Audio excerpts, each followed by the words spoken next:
In today's video, I wanted to continue with and finish up the main story featured in The Witcher.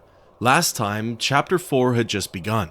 Geralt was teleported to the village of Murky Waters. For the time being, he put aside his war with Salamandra and focused on the local problems. For starters, the Witcher found and confronted his brother-in-arms, Berengar. Unfortunately, Berengar didn't seem all too happy to see Geralt. In fact, by the end of the chapter, he admits to having helped Salamandra and confesses to betraying the guild. Next, Geralt helped to create peace between the Vodunoi and the humans. This was done by working with the Lady of the Lake and defeating her nemesis, Dagon. Then, Geralt helped out with solving the village's Noonwraith problem.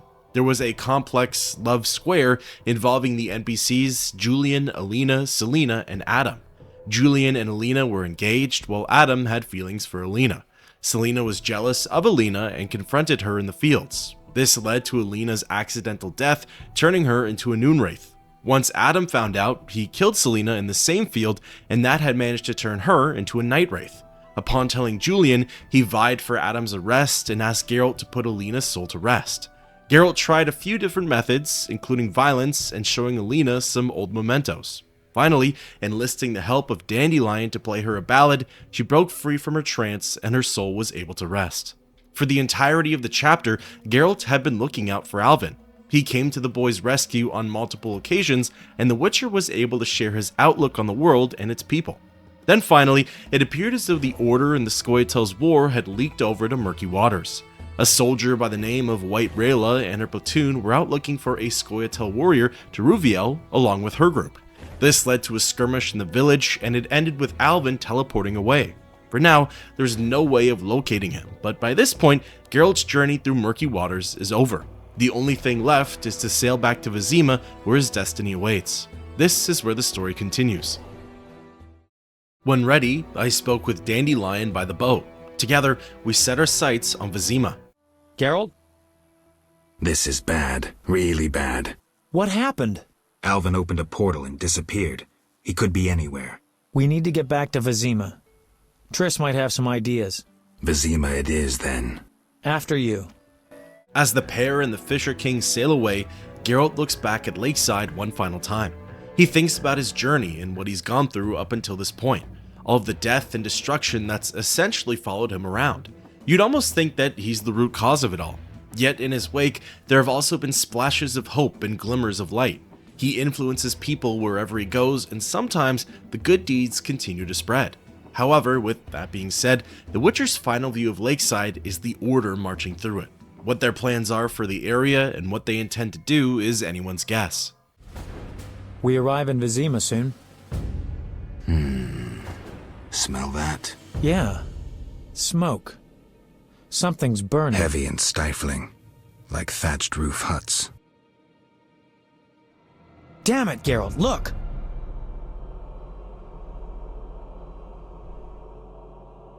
Gods damn it, Geralt. I can't believe what I'm seeing. You should be used to the sight of fighting by now, Dandelion. We should never grow accustomed to violence and horror, especially the sensitive among us. Luckily, we mutants have no feelings. Is that what you mean? Shut up and tell me what you're doing. Berengar's letter contained some clues. To start with, we need to get into the city. That will be neither easy nor safe. I agree, but I won't give up now that I'm so close. Nose to the ground, forging on. You're like a bloodhound on a fresh trail. Old Vizima awaits. Probably the site of the heaviest fighting, then there's the plague. We need to get inside. Finally, I'll find out who's behind Salamandra. You sure you want to come? I'd never desert you. I want to help. But matters may get intense. I hope you don't think I'm scared. Not at all. As was previously suggested, Vizima burns while the war rages on. The fighting has escalated beyond the Scoia'tael and the Order. Now it's truly an all-hands-on-deck movement. Further along the dock, Geralt runs into Vincent Mice. In truth, I didn't think I'd ever see him again. I thought our last dance with Salamandra would be it, but I'm glad I'm wrong. While the two talk, Vincent says that he's in charge of King Radovid's safety. Geralt mentions that he'd like to get into Old Vizima, but hints that he doesn't want Dandelion to follow him. I personally saw this as an act of protection instead of cutting the weakest link. Mice, being the Chad guard captain that he is, asks Dandelion to perform for King Radovid, a use your skills where they best belong type of approach. The bard accepts the job, and from there, I'm free to advance. Well, almost. Zoltan Javed, Geralt's dwarven friend from the previous few chapters, comes over to confront him. Seemingly drugged out on Fistek, Javed is angry with Geralt. He condemns the Witcher for siding with the Order. Ever since Geralt fled Vizima, the Order has been killing almost any non-human they can get their hands on. In retaliation, a lot of those elves and dwarves have taken up arms and joined the Scoia'tael. Essentially, Javed's dialogue doubles down on what's already been said. Old Vizima is going to be a bloodbath. From here, Geralt can talk with King Radovid and the other soldiers, but really, the only thing left to do is head into the district. As it stands, there's a lone Scoia'tael axeman blocking his path. All things considered, the Witcher should count himself lucky.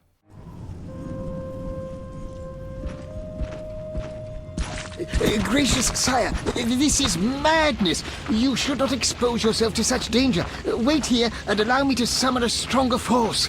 Nonsense, Velerad. This is my city, the capital of my kingdom. Damn it, I rule this land, and I refuse to creep around its corners. Gracious sire! Silence! You know you might as well wipe your ass with those intelligence reports. I want to see it with my own eyes.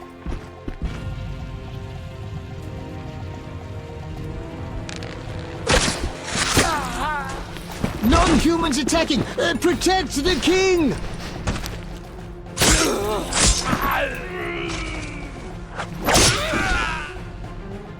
For freedom! Kill the dwarf!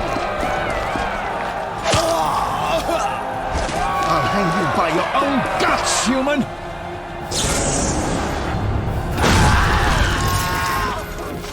It's the Grandmaster!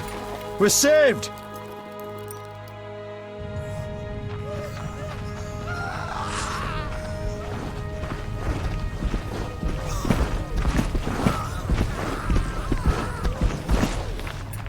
You return, sire. I trust you are not too late. Your kingdom is in need. You should know kings are never late, Jacques. Sire, flames engulf half the city, and the blood of your subjects fills the gutters. This is no time for word games. You must act. What do you propose? Allow me to command your army, and the freedom to do as I see fit. Never. Over my dead body. It was close this time. Next time, I might arrive too late to help. I've seen enough. Velerad, back to the castle.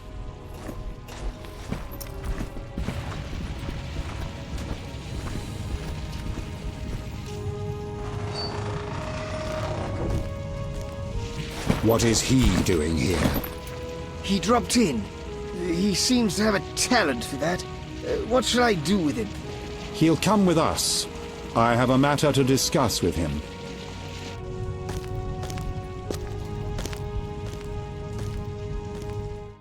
Witcher of Rivia. Sire, I am honored. As I'm sure you surmised, I have not summoned you here out of whim. A serious matter weighs upon us. A curse binds my daughter. I want you to remove it. I have gathered all who might offer aid. Wett has been the princess's adjutant for the past half-year. Velerad has known Ada since her childhood.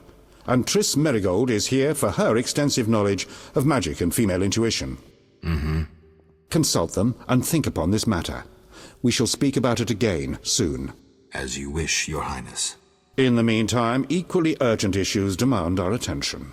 I'm listening, sire. Witcher, imagine returning home from an excursion against a monster, a Kikimor for instance, only to discover your home a whorehouse. Your Highness. I'm not finished. Those you left in charge failed you. A traitor threatens to oust you from the home of your ancestors. Wouldn't you be angered? Would you not elect to shed more blood? Absolutely, sire. The non-humans must pay. With your backing, the Order...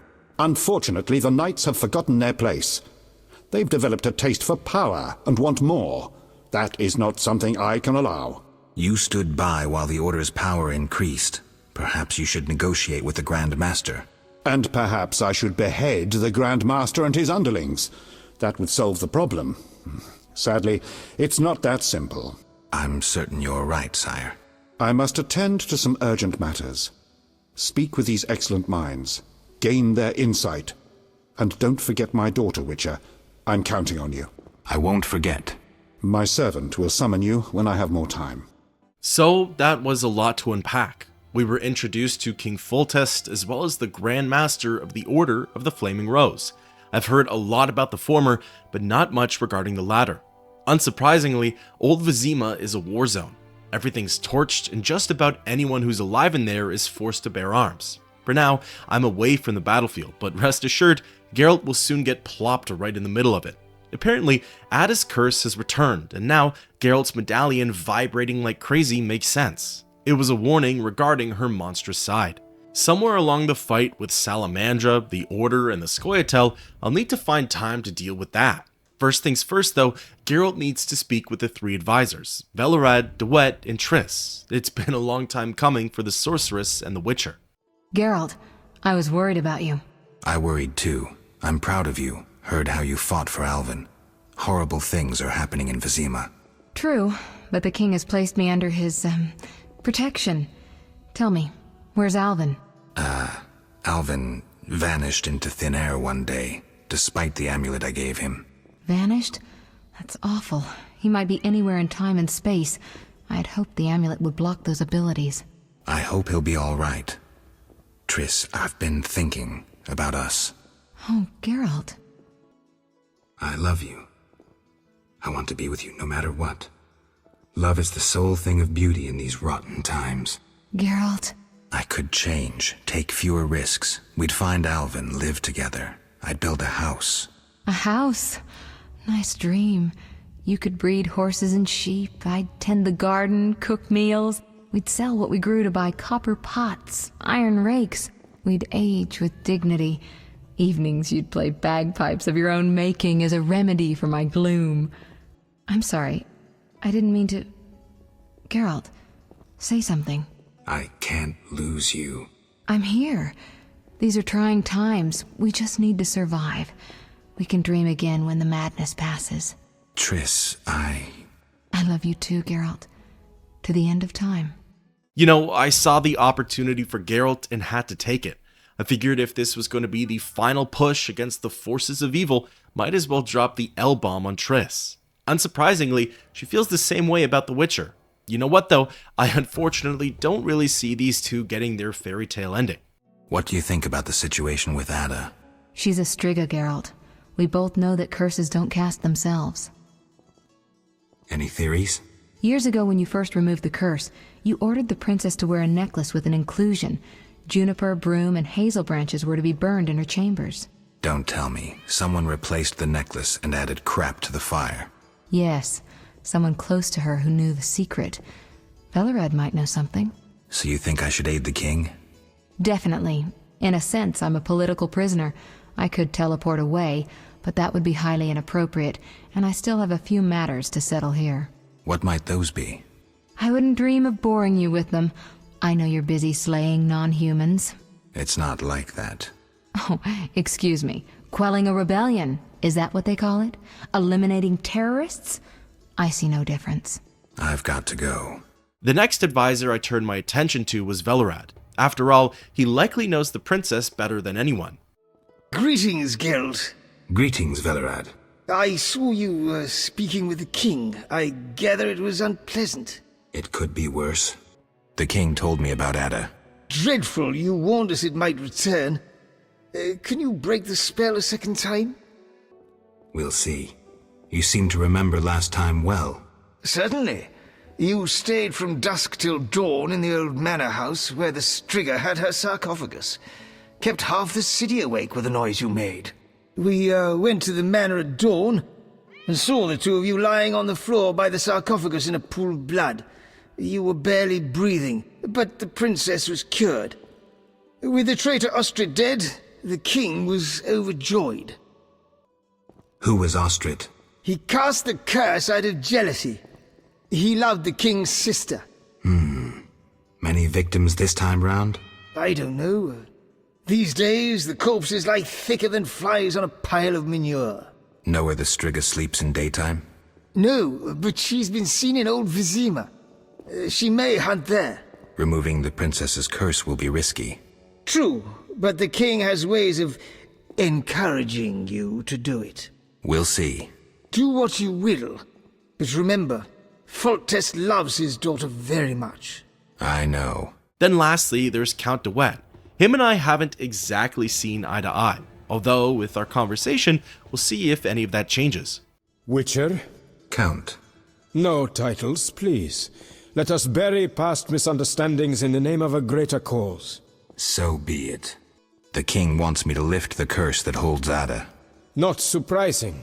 You succeeded once, though it nearly cost you your life. The Striga's appearance possibly spells the end for Foltest. Many say he offended the gods.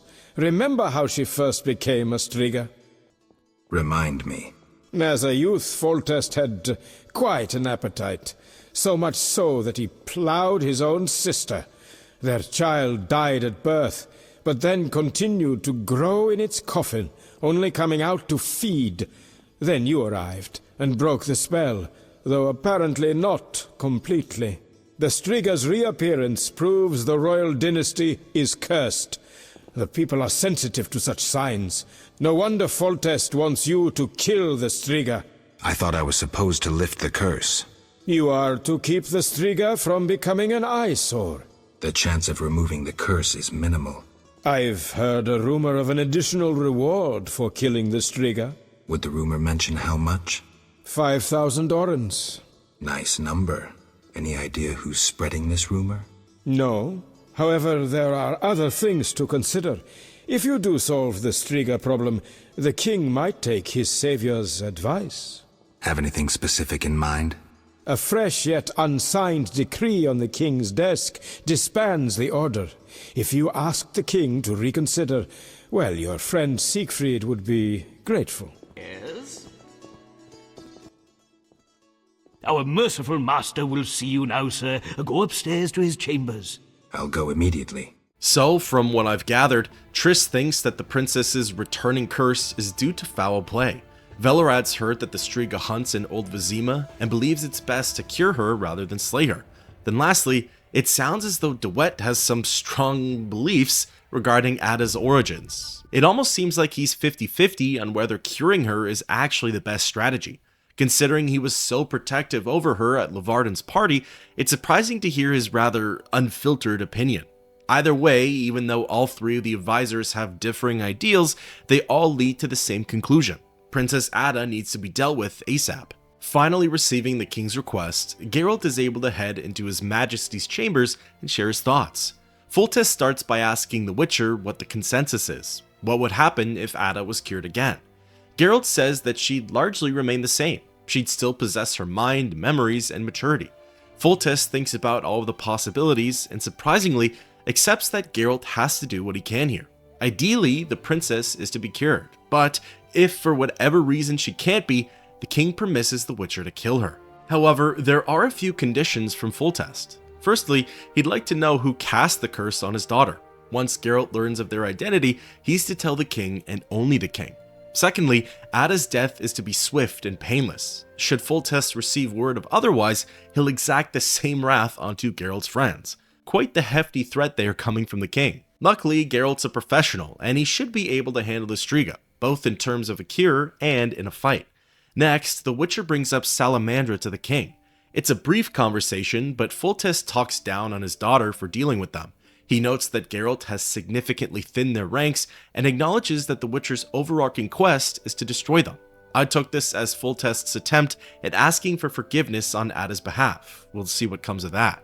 Then lastly, before leaving, the king asks about Geralt and Triss. It's certainly an odd inquiry. It's not exactly relevant to the matter at hand. I'd assume that since Triss is Foltest's political prisoner, he's keeping all of his tabs open, but who knows. As Geralt departs the king's company, Foltest says to speak with his chamberlain when ready to head back to Old Vizima.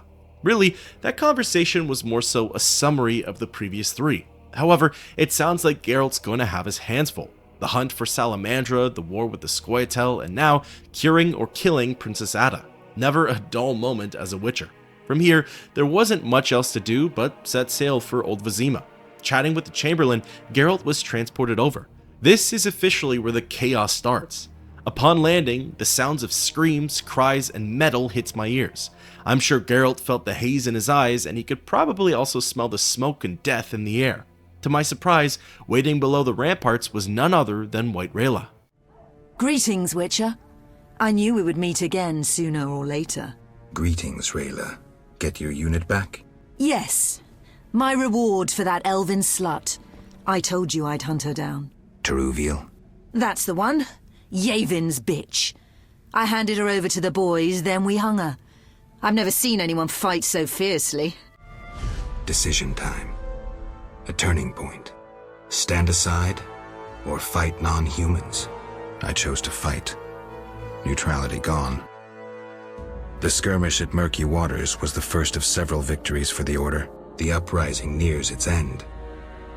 I just hope the victory is not too costly.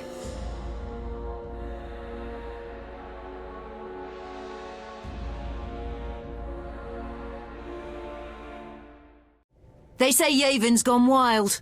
Chaos reigns in the elven ranks. I see that. They're attacking without rhyme or reason. Try to keep up. We'll head to the field hospital in the center of Vizima. I've already killed 20 Scoia'tael. I wager you can't beat that. Any purpose to this excursion, apart from killing? Siegfried waits with important orders for me. Ready? I had wondered if the Teruviel/White Rayla conflict would have a conclusion. I suppose it did. Even though the Order's making progress with ending the war, I still couldn't help but feel bad for Teruviel. I shudder to think about her last moments as a prisoner of war. I can't imagine the knights would have treated her very well. In any case, what's done is done. From here, Geralt gets tossed right into the fire. The Order and the Scoia'tael are battling in the streets. It's elves and dwarves versus humans. Interestingly, the fighting literally does not stop. When one side's numbers start to dwindle, reinforcements appear out of nowhere. The in-universe explanation for this could be that since it's the final skirmish, both sides are giving it everything they've got. However, I'd assume that the developer explanation is that Geralt needs to kill and loot at least 20 Scoia'taels. Apparently, they carry these squirrel tail badges, think like the salamander pins. Those are essentially used as bragging rights and for kill counts amongst the Order. Honestly, it seems pretty heinous, but I'd imagine that the Scoia'tael have their own version of this too. There are probably pins or tags of some kind that the Order carries, and if the shoe was flipped, those would probably be what Geralt has to collect from them. The brawl in the streets goes on for quite some time. In fact, like mentioned before, it's technically never ending. If you really wanted to, this would serve as a great way to grind XP and to gain a level or two.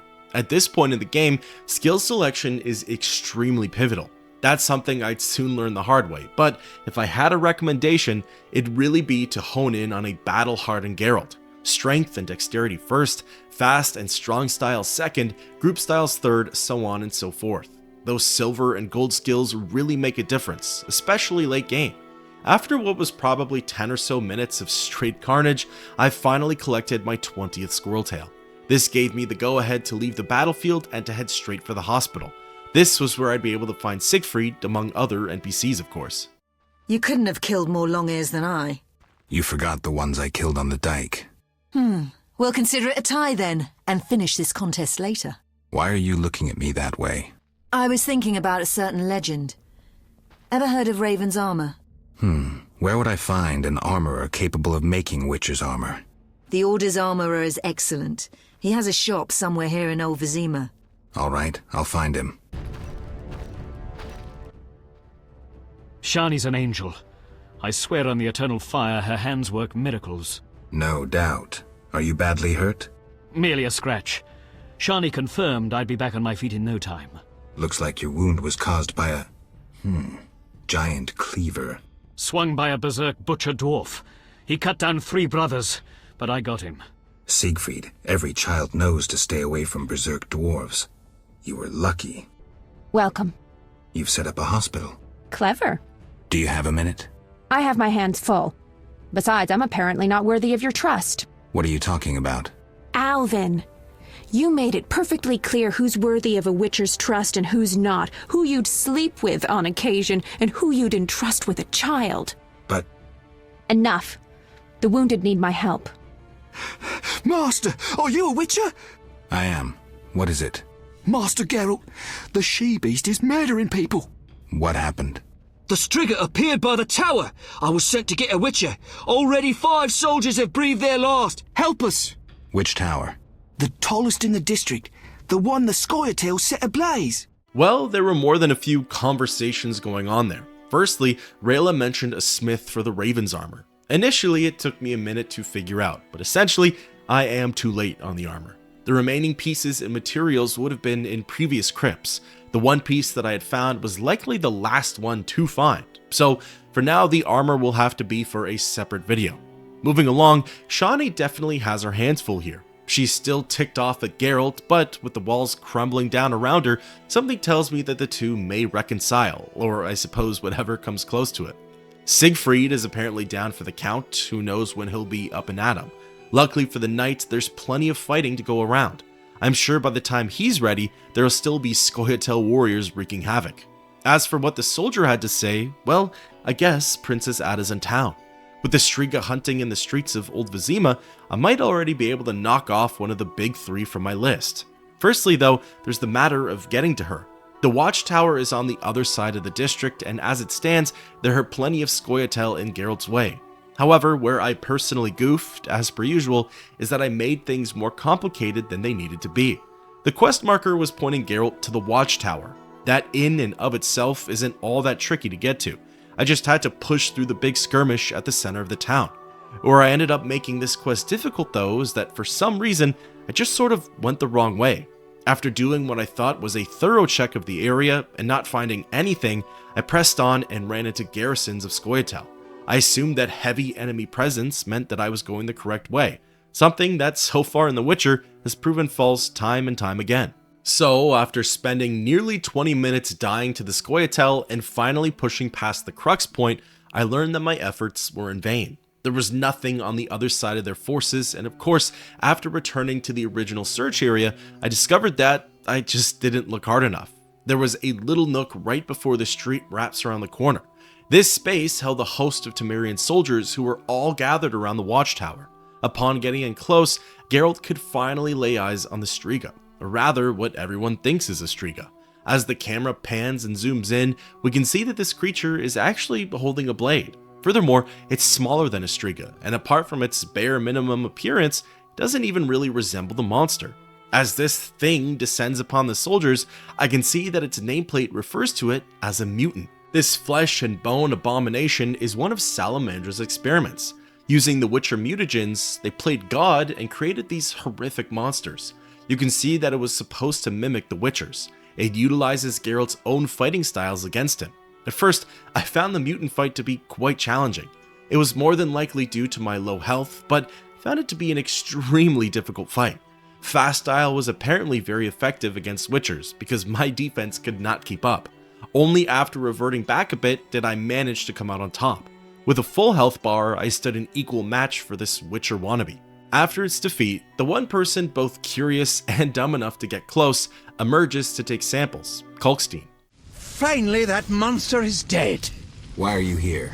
I heard soldiers were fighting a Striga, so I came to see Vizima's famous Striga princess. Though not a Striga, still interesting. Don't get too excited, Kalkstein. I'll pay these good soldiers to take these remains to my laboratory, and later I'll... Hold it. If not a Striga, what is it? A combination of alchemy, genetics, biology, and black magic. A mutant, like you. I can't wait to have a closer look. Like me? Similar. Magic and alchemy accelerates the mutation. The side effects are practically uncontrollable. It's hellishly quick and strong. To know more, I'd have to dissect it. I suspect I know who's behind this. Do you know where it came from? The soldier said it came from the swamp cemetery. Take this scroll. It details the formula for a powerful potion that will help if you choose to fight the Striga. Salamandra grows bolder. Accelerated mutation and experiments on humans is a dirty business. And all based on stolen witches' secrets. Which you guarded for years without succumbing to any of these temptations. Congratulations. All right, but what about this Striga? If the soldiers were wrong. I heard rumors of certain events in the swamp. What rumors? Be quick. They say a corpse was found at the old chapel there, torn open. The large intestine stretched to its full 1.5 meters. All 6.5 meters of the small intestine wrapped around... That's fine, thanks. Of course, just when I thought I was out, they pull me back in. Not only does the mutant/salamandra search take me back to the swamps, but the Striga hunt does as well. I really did think that the swamp days were well behind me, but you know what they say about assuming. With this new information, I can return to the hospital and relay it to my allies. Maybe with their input, I'll know what the best course of action is.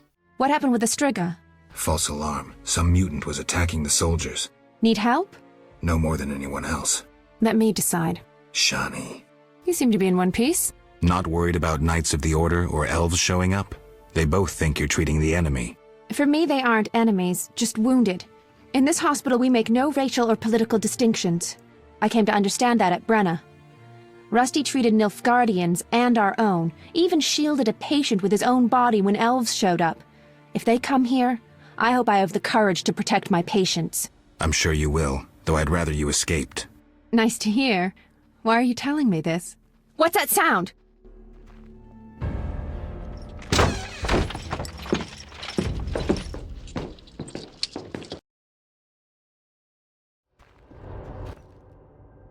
Treating humans, I see. We wound them so they'll die. And you're treating them.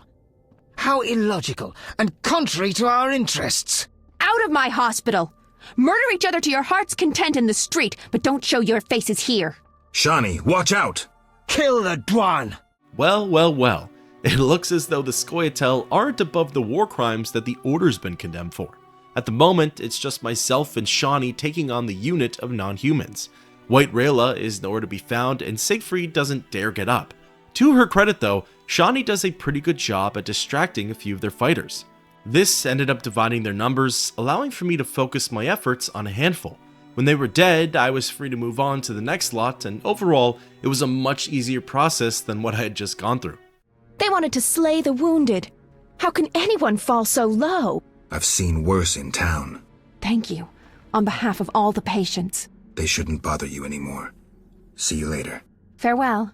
Definitely a low move to pull, but I also wouldn't put the Order above it either. Both sides are more like one another than they'd care to admit. Although I suppose that's the Scoia'tael's whole motive for this war, isn't it? Equality down to the last little bit. The good and the bad. Come on, bastards! I'll cut your balls off! Wait! History repeats itself, but this time we'll cut off more than your hand. Try it, elven hag. I am White Rayla. I don't fear you elven sadists. Showing up in the nick of time, Geralt and Rayla fight tooth and nail against the group of non-humans. Trust me, there's still a long way to go for this war. The battle rages on for quite some time. Admittedly, this skirmish took me a couple of tries to beat. The group had an elven healer with them, and as long as she was left alive, my job became that much harder. So the idea was to take her out first, but that came with its own set of problems. The dwarven berserkers, the Scoia'tael hunters, and the commando leader kept getting up in Geralt's face and tearing him a new one. Finally, I pivoted away from that idea, group style to my heart's content, cut down all of the attackers, and then left the healer for last. I guess another way to look at it is that without her DPSs and tanks, she was pretty much useless. Once the fighting was over, Rayla told me to follow her to the Order's hideout. Luckily, it was just down the street from the hospital. After all of that violence, Geralt was in need of a good rest and some level ups. We must attack the barricade and hold it until reinforcements arrive. Retreat, and the Scoia'tael will control almost all of old Vizima. In a moment, I must speak to Rayla. As a warrior, you're almost ideal. Almost? Yes, almost.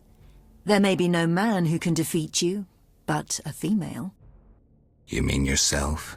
Possibly, but I meant in general. You're very old-fashioned. You'd never hit a woman, or at least you'd hesitate. I don't think so.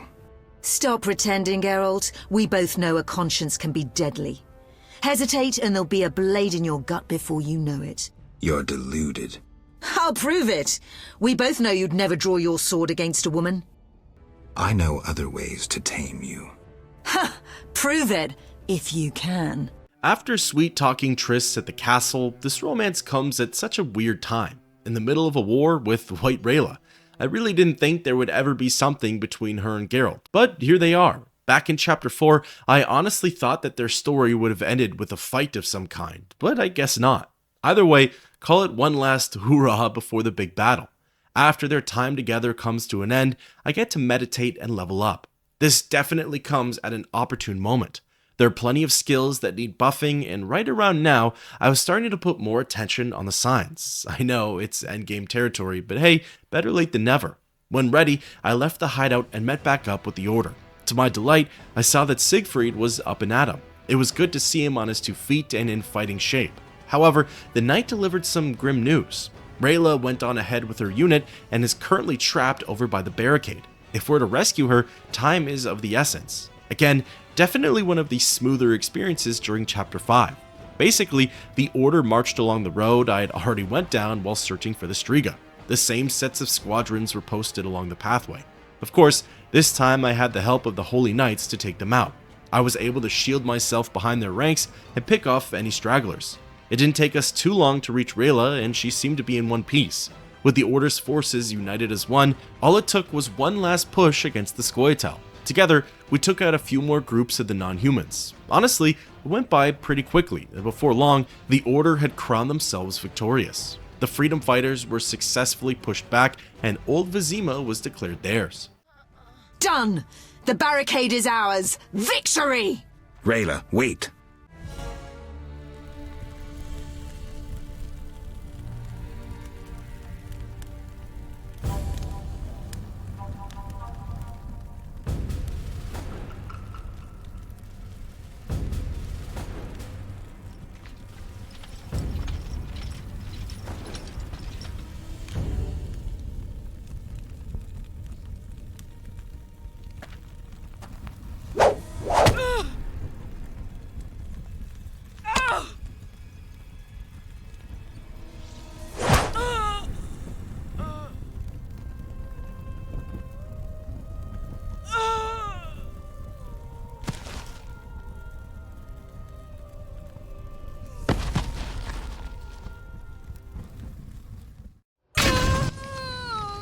A fine warrior. May the eternal fire illuminate her soul. Amen. A great loss for the Order. I must inform the Grandmaster. He was last seen near the swamp cemetery. I'm headed that way. We should go immediately. What now? I'll take care of the Striga. Her lair is somewhere around here. I don't know if I can help you with fierce fighting in that area. The Grandmaster is to command the offensive personally. I may be summoned shortly. I'll manage. I'll escort you, at least part of the way through the swamps. Well, Rayla fought bravely, but in the end, she succumbed to her own arrogance. She thought herself invincible, and for most of the battle at Old Vizima, behaved like a loose cannon. She went into everything head first, and alas, fate had finally caught up with her. In any case, the show goes on. Geralt and Siegfried have found themselves back in the swamps. As the monsters and terrors of the area close in, guess who comes to their aid? The Grandmaster of the Order. Witcher, are you all right? You arrived just in time. I am Jacques de Aldersberg, Grand Master of the Order of the Flaming Rose. Geralt of Rivia, Witcher. I have heard much about you, and know of your deeds, from a very trustworthy source. Explain, please. Geralt of Rivia asking me for explanations. He who so generously lavishes his wisdom upon others. Forgive me for not laughing. I just didn't get the joke. I don't intend to explain. Unlike you, I'm one to act. I want to laugh when I recall your pseudo-philosophical reflections. Witcher, only time can teach us. Only with perspective can one understand what is right. Who is human, who a monster, what is evil, and how to overcome it. I'm in no mood to guess, so why don't you just tell me what made you so bitter? Otherwise we should part. Forgive me, I can get irritable. Know they sometimes tell me of your deeds, and though I don't approve of them all, I'm always genuinely interested to hear them. And how did I earn the interest of the Grand Master of the Order of the Flaming Rose? I like to know what goes on in Temeria. It helps me appear in the right place at the right time. Incidentally, thanks for your help. Though you're not human, every knight's duty is to aid those in need. an element of our vocation. Sounds lovely. Do you know anything about the Order? The Order is an idea, from its foundations to its pinnacle. Our mission, our vision. Our objective is a new world, a new order that will come after the White Frost. A world in which all will get what they merit, not by birth or through connections. A world where the strong help the weak, and crime is duly punished. A world of clear principles and ideals. You must know anyone can join, be they peasant, merchant, even witcher. Knights collect no payment, and are promoted for great deeds. That's an ideal worth fighting for. I shall remember those words. Siegfried, fall in. We need your strength and tactical wit. Yes, sir. Don't let me keep you, but I don't like to owe favors. You've paid your debt. I don't understand. You owe me nothing. Our rest is over. Fall in. Farewell. I'm going to Vizima with the Grandmaster. I'll come and help as soon as I can. See ya. The help was appreciated, but now Geralt's all alone, and he's got quite the tall tasks ahead of him. The Grandmaster spoke rather cryptically back there. He talks like he knows Geralt personally, but chalks it up to the grapevine and hearsay.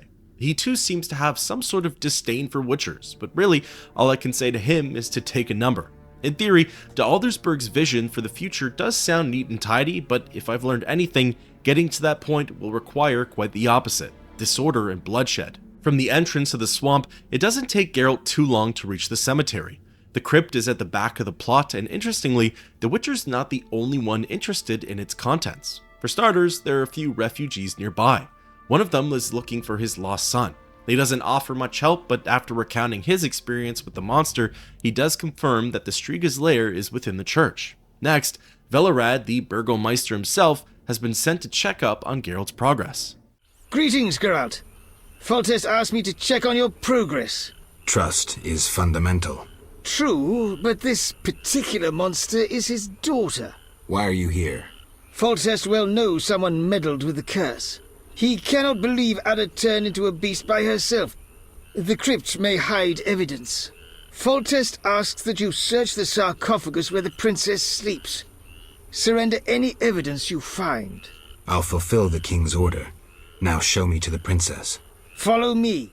Velerad leads the way and the Witcher follows suit. Funnily enough, but almost quite scummy, the Burgomeister locks the exit of the crypt, trapping Geralt within. He claims that it's just for insurance that Princess Ada is dealt with, one way or another. Geralt's right on one thing: there isn't a lot of trust here. In any case, believe it or not, the crypt itself is rather tame. It's not that large of a dungeon, and the only enemy in here is the Striga. As far as treasure goes, there's not too much of that in here either. At one end of the crypt, there's a campfire for Geralt to rest and prepare at. There's also one at the other end that's closer to the fighting area. Now, in order to even encounter the Striga, it needs to be dark outside. Meditating until midnight, Geralt wanders over to the sarcophagus, which is at the opposite end of the crypt. Entering the chambers, I can already see that Princess Ada, or the beastly version of her, has awoken. Now, as far as confusing fights go, this one took the cake for me. The Striga and Geralt were pinned up against one another. She was susceptible to heavy attacks with my silver sword.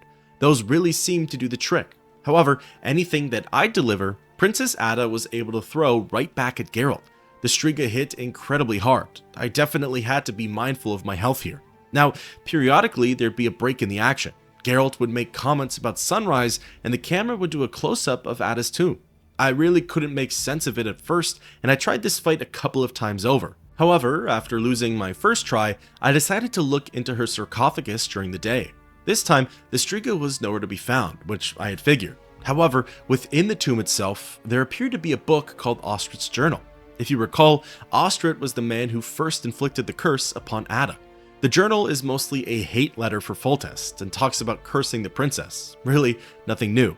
However, the yellow text below it makes mention that someone had retrieved the journal and started to make notes on renewing the curse. That's certainly strange. Whoever wanted to do such a thing would have to be able to get close enough to her. There's only a small circle of suspects for that one. In any case, the investigation for the culprit can wait. Right now, the princess in monster form is the bigger concern. Again, I tried to fight the Striga for a good while. I get 3 or so rounds in before it end up besting me. For some time, I failed to piece together that there was an alternate solution here. I assumed that my only choice was to fight the Striga. Well, after quite a few losses and a little bit of help from the Eternal Fire, aka the Wiki, I had finally figured it out. Remember those little cutscenes where Geralt makes comments about the sunrise? It turns out that those are time-based, not phase-based. After a certain amount of time has passed during the fight, one of the candles ends up getting blown out. This symbolizes the in-game passage of time, the slow creep towards sunrise, and an effort to cure Ada's affliction. So, from here I did what any Witcher would do. I ran for my life in hopes of lifting the curse. For the next 5 phases of the fight, Geralt is essentially just running laps around the sarcophagus. This is meant to create that distance between him and the Striga. I know, riveting gameplay. Apparently, Quen and Erden can really help out here, as the former is for defense and the latter is a speed trap. It could be my mind, but it felt like the Striga would speed up a little with every phase. For the third and second last ones, it looked like the monster was fully sprinting at Geralt. However, for the fifth and final one, it appeared to slow back down to its original pace. This allowed me to have some breathing room, and before I knew it, the rooster was crowing.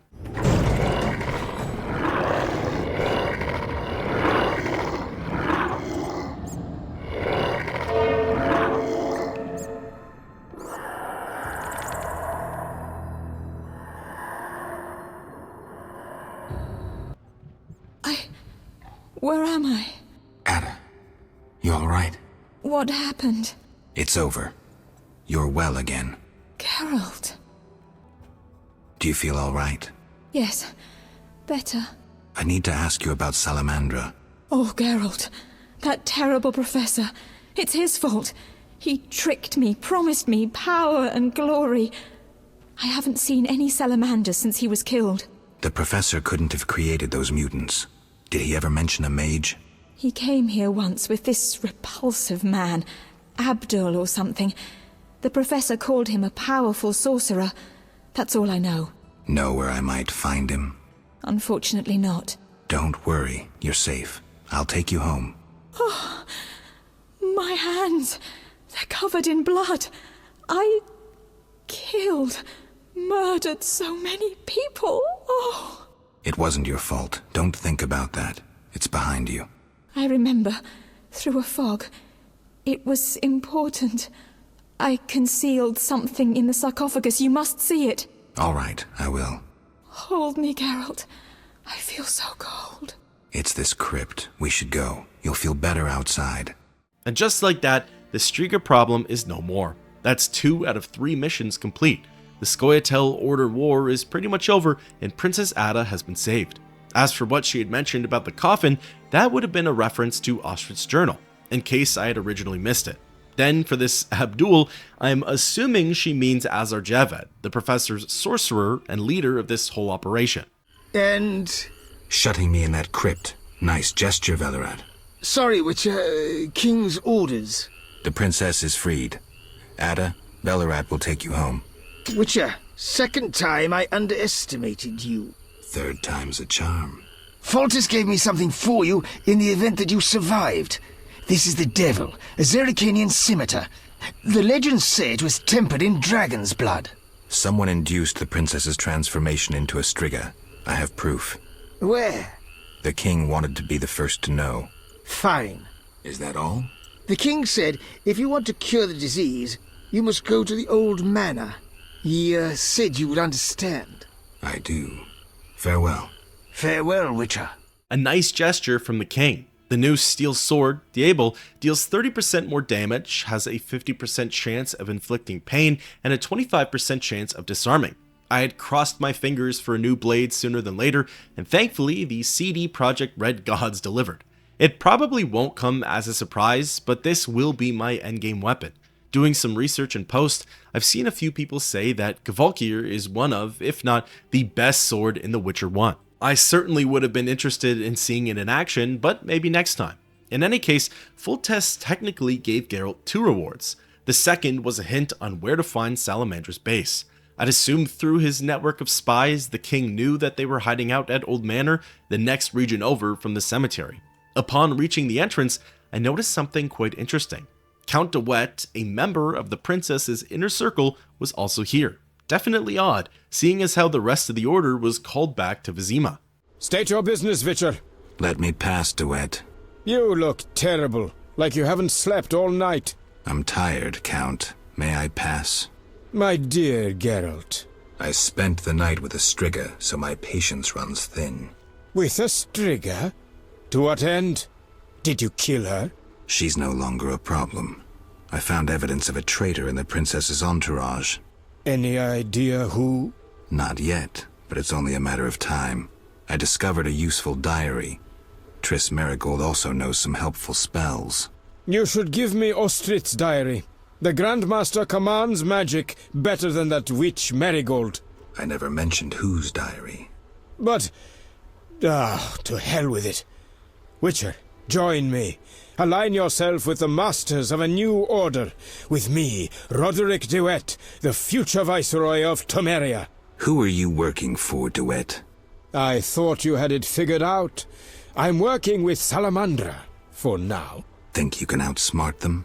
They're but a means to an end. Join me. You're pathetic. Do I not fit your vision of a noble knight of the Order? I weep to hear it, Witcher. You're a boil on this city's ass, and boils are lanced with a blade. Well, it didn't take very long to identify the traitor, did it? You know, thinking back on the clues, hindsight is always 20/20, de Wett did seem pretty guilty. He was overprotective of Ada and distrusting of Geralt. He tried to foil the Fellowship's plan by stalking Siegfried at the inn. Then, he had some pretty harsh words for the princess back at the castle. Again, almost as if he would have preferred her out of the picture. With that being the case, good riddance for his demise then. I never did like de Wett. With the Count and his lackeys no longer blocking the path, Geralt is free to continue to make his way to the old manor. This stretch of the swamp contains more of the same enemies. The Witcher still has to fight through creatures like Bloodseekers, Drowners, and even the Vodunoi. However, at this point in the game, they really aren't that threatening anymore. Before long, Geralt hits shore again and lands at the base of the manor. After a quick rest, fortifying those skills a little more, I ran up the hill and saw a surprising sight. Javed was waiting for me, and he brought one of his newest friends along. Greetings, Geralt. Have you met Rayla? A singular transformation gave her the gift of life. Geralt! A singular transformation. The gift of life. You call that enslaved bag of blood and muscles alive? Better than alive, perfect. You'll learn that soon enough. This was your experiment? You're pathetic. Rayla, darling, you won't permit this mongrel to insult your master. Geralt! Azar Javed's twisted experiments have turned white Rayla into some mutant zombie. She fights like the mutants back in old Vizima, using the Witcher's fast combat style and an array of signs. Honestly, most of this brawl was Rayla stunning and knocking down Geralt. Felt like for 90% of it, I could barely do anything. However, with that remaining 10%, when Rayla led up her defense just slightly, I was able to put her to rest for a second time. This go around though, it was for good. At this point in Chapter 5, the enemies that Geralt encounters are quite different. Most of the lackey soldiers are masked warriors. In the previous chapters, these were some of Salamandra's toughest fighters, and now they're just the baseline. Accompanying them are other experiments called armored hounds. They're hairless flesh and muscle mongrels with plates of steel attached to them. I definitely place them as difficult foes. They hit incredibly hard, and depending on your approach, can be a pain to kill. I've tried the various fighting styles, and it seems like steel sword, strong style, focusing on one at a time might be the best bet. Even then, they'd end up doing a number on my health. After a handful of lengthy matchups, I finally managed to clear out the manor's courtyard. Excited to see what was next, I was quickly humbled by some of Salamandra's fiercest fighters. All kinds of mutants ran out from the woodworks and jumped Geralt. I never stood a chance with that encounter. However, before Geralt went down, I saw that a band of knights from the Order were fighting some of the mutants on the other side of the courtyard. This included my friend Siegfried. So, for my next attempt, I immediately booked it behind Order lines and took cover. This would do the trick, and from here, I was free to get my equal licks in. Seemingly, the mutant bestiary continues to grow. I found myself facing off against mutant assassins, the a dime a dozen version of Rayla, as well as greater mutants, the brutes that hit hard and required strong style to defeat. Also, because I wasn't sure which sword type to use, were these monsters or people, I ended up switching back and forth. The correct answer, though, is Steel Sword. It should have been obvious from the get-go, but in any case, I apologize for the slugfest going forward. What manner of beasts are they? The result of Salamandra's genetic experiments. I came as quickly as I could. It's appreciated. Witcher! The old manor is Salamandra's main base. The front gate's of little use, but there's another way in. An old well goes straight down into the cave. Before stepping foot into Salamandra's hideout, I just wanted to make sure I was prepared. Full health, full endurance, zero toxicity, talent points, surrounding loot, you know, the full 9 yards. When ready, Siegfried led the way back down the hill. The knight had brought Geralt over to a secret entrance on the side of the island. However, before we were able to head in, another group of mutants charged at us. This time, with full health and some help, they weren't too difficult to beat. Although this attack prompted Siegfried to stay behind. I'd like to imagine that's because he was covering my 6 and ensuring that nothing would come through the passage. But he simply responded by saying, "We'll wait here," so maybe he just doesn't want to help out, who knows. Once through to the catacombs, the action continued. In fact, from here, the action never really stops. There are more masked warriors, mutant hounds, and mutant assassins. This part of the chapter acts as a pretty detailed dungeon crawl. There are the quote minions of the old manor, and then there are the mini bosses.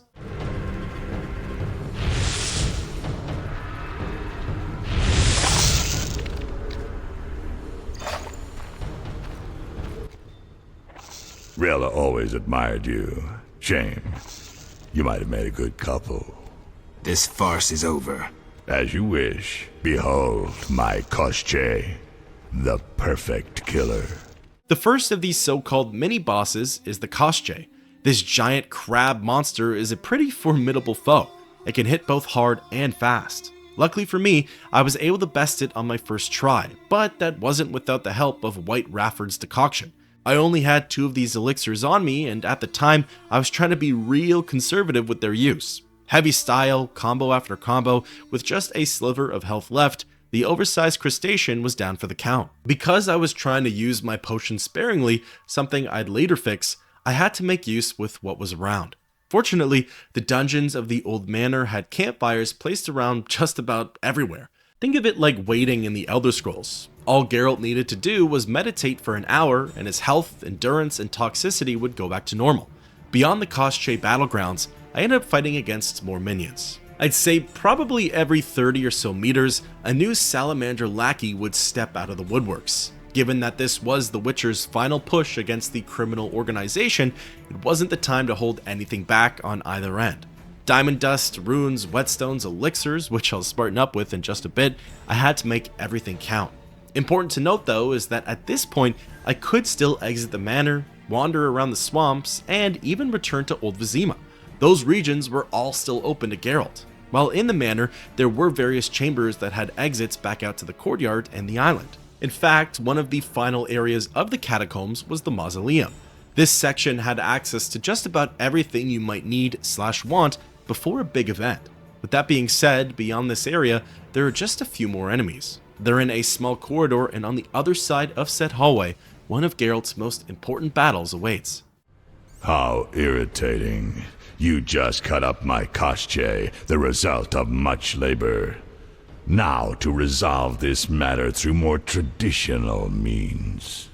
I can't wait. My, how threatening that sounded. I warned you, pissing up wind leads to disaster. You talk too much. Scared? This time you pissed in a tornado. Kill him. I'd like to introduce you all to the Greater Brothers. These absolute behemoths are Salamandra's ideal specimens. They're the final result of all of the organization's experiments. Soldiers that have been turned into absolute abominations. Unsurprisingly, they deal incredible amounts of damage, they have a ton of HP, high armor ratings, and taking on 2 at once, alone, I was in for the fight of a lifetime. Attempt after attempt, I could feel myself slowly tweaking my approach. There were little things that I'd learn and pick up after each loss. Like, for example, I preferred to single one of the brothers out and favored strong style over group style. When I needed distance, I could cast Ard, knock both fiends back, and continue to press on my target. This would end up working, and I was thrilled to see where I'd get to go next.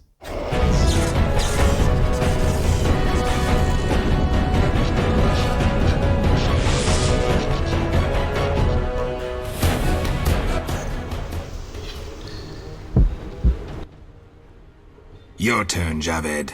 I learned long ago only to rely on myself. Before I kill you, you must know. Triss Marigold is being dragged to the laboratories as we speak. Torture will follow. Everyone breaks sooner or later. It's merely a question of time. What say you, Witcher? Still the indifferent tough guy? You're bluffing. You send assassins after me, conjure up beautiful words, threaten to kill me. But you're scared to death and simply postponing the inevitable. Azar bin Tala.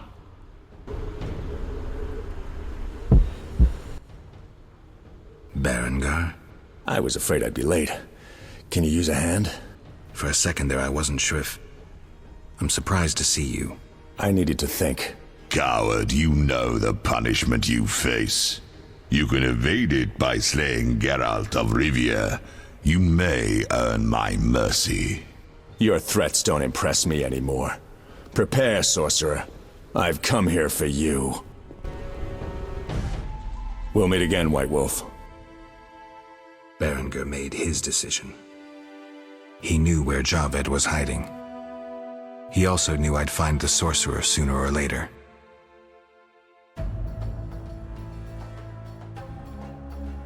He knew that facing Javed alone was suicide for either of us.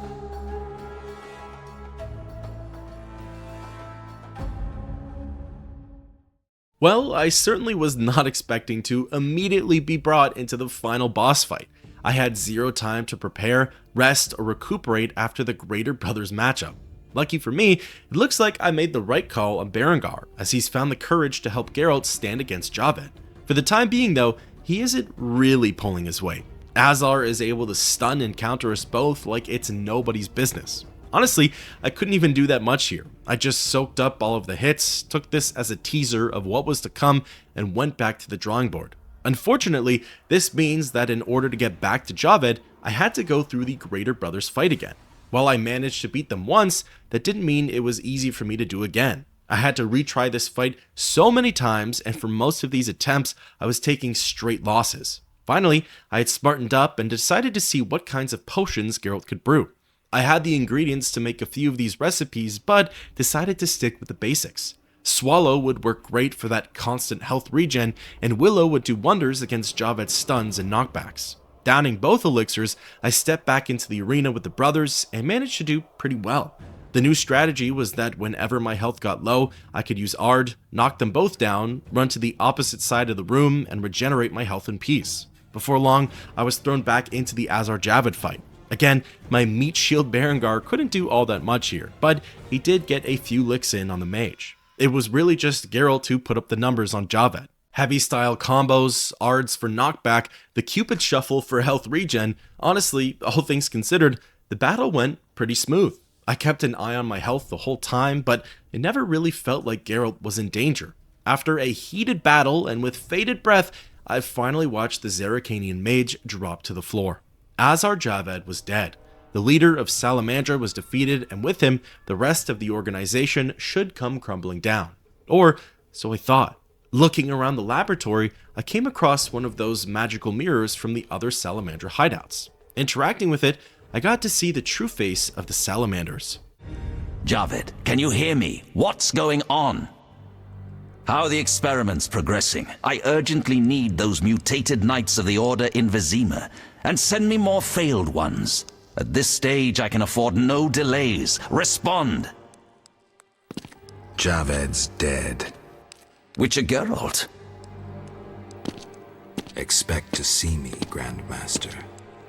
Soon. Finally. I was worried. I'm not easy to kill. Nor you, apparently. Discover anything in the catacombs? You won't like this. Witcher! The Salamander leader is dead. Excellent. And the bad news? It seems that the Order is behind Salamandra. What? That's impossible. You lie. There's evidence, Siegfried. We should notify the king before it's too late. We'll use a boat at the dock. Let's meet there. Excellent. When one salamander dies, another steps up to take its place. The Grandmaster of the Order of the Flaming Rose, Jacques de Aldersberg, is the true puppeteer behind Salamandra. He used them to steal the Witcher mutagens and secrets, had them create their own versions of these bounty hunters, and now he's deploying these abominations across Vizima. With Geralt taking out the fall guy, Javed, who knows what's been happening back in the city. Witcher! Tell me about the Grand Master. Soldiers respect him. You'd follow him into the most desperate fights and still believe in victory. Any magical talents? I've heard his sheer willpower raised the iron gate of a castle under siege.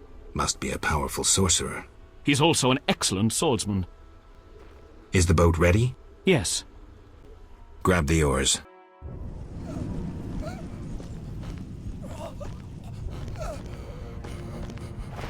Sire, victory! Despite heavy losses, we now control the trade quarter. Excellent. What news from de Wett? He's dead, cut down by that godless butcher, the Witcher. Useless de Wett. Have the town criers informed the people Ada has become a Strigger?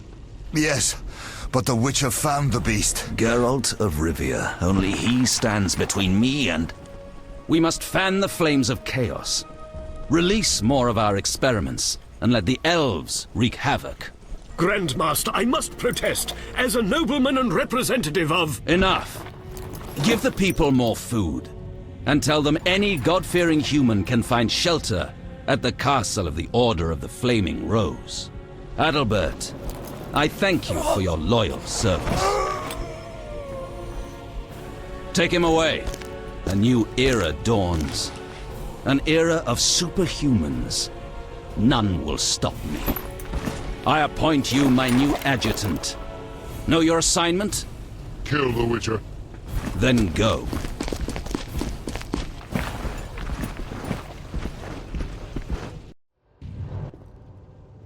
Geralt, you've arrived at a moment that should be called nothing short of historic. Dandelion, I'm glad you're alive too, but I have important matters. More important than a Temerian-Redanian alliance with far-reaching consequences? Stop being dramatic and tell me what's happening. In front of Siegfried?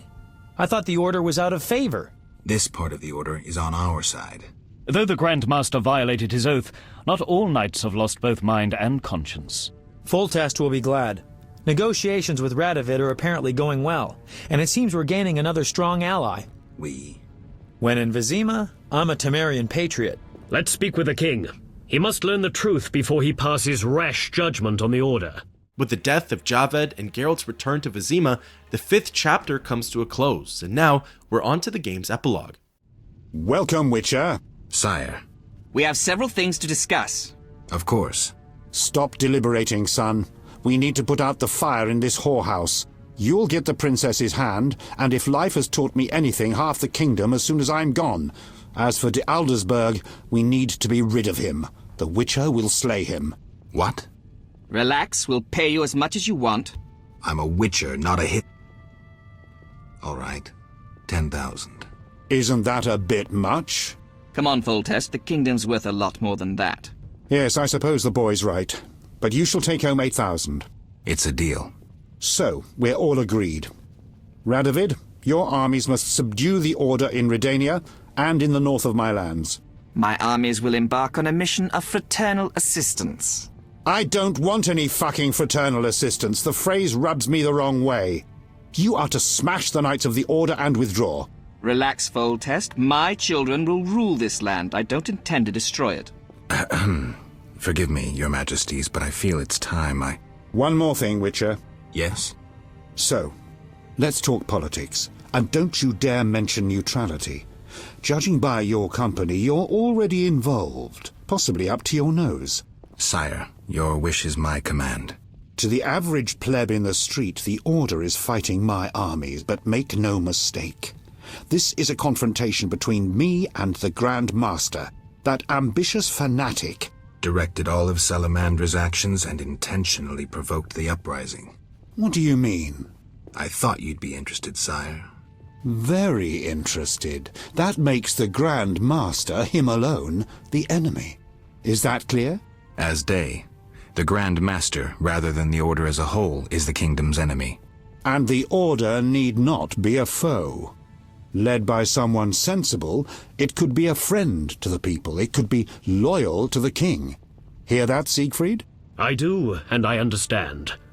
And I shall do everything to save the Order, my king. I knew you could be trusted. After your official investiture, visit me at the palace. We have much to discuss, Grandmaster. You count your wyverns before they hatch. Jacques de Aldersberg is alive and well. Sire, one other matter. Yes? How is Ada feeling? Much better than she was as a Striga, yet she won't be herself again for some time. Witcher, how can I thank you? I'm glad Ada is alive and well. Can you ensure that the Witcher's friends will be the same, sire? Yes, that's something I can promise.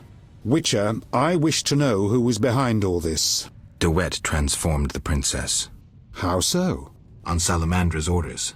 The bastard! If I could get my hands on him. Those responsible assumed your position would be undermined if the princess wreaked havoc as a Striga. De Wett has been punished. I'm glad to hear it. Now go. Vizima is burning, fighting rages. You won't have an easy time of it. People see Witchers as monster slayers. Rightly so. Few know we draw greater satisfaction from removing a curse or a spell.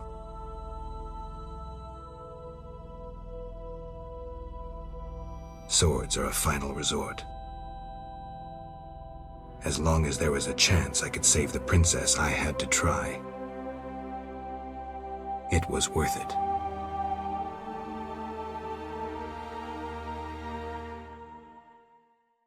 From here, it's on to the final push through the streets of Vizima. There's plenty of bloodshed, hope, and loss to be had.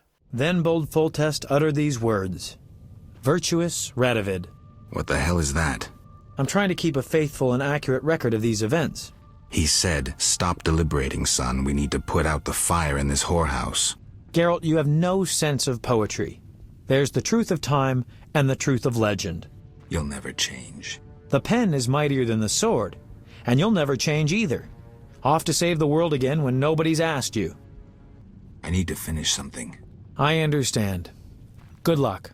For the time being, that's the last that Geralt sees of Dandelion. Now, it's on to the war zone. In every nook, cranny, and street, the Order is fighting Temerian and Redanian soldiers. Before we press on, Siegfried stops Geralt to tell him that he's not comfortable attacking his holy brothers. The Witcher responds by saying that he won't have much of a choice, as a few of them are charging at us right now. The street fighting for the Epilogue consists of brawls against Greater Brothers and Knights of the Order. I think now that Geralt has an ally and he's not taking on two at once, the Greater Brothers are a lot more manageable.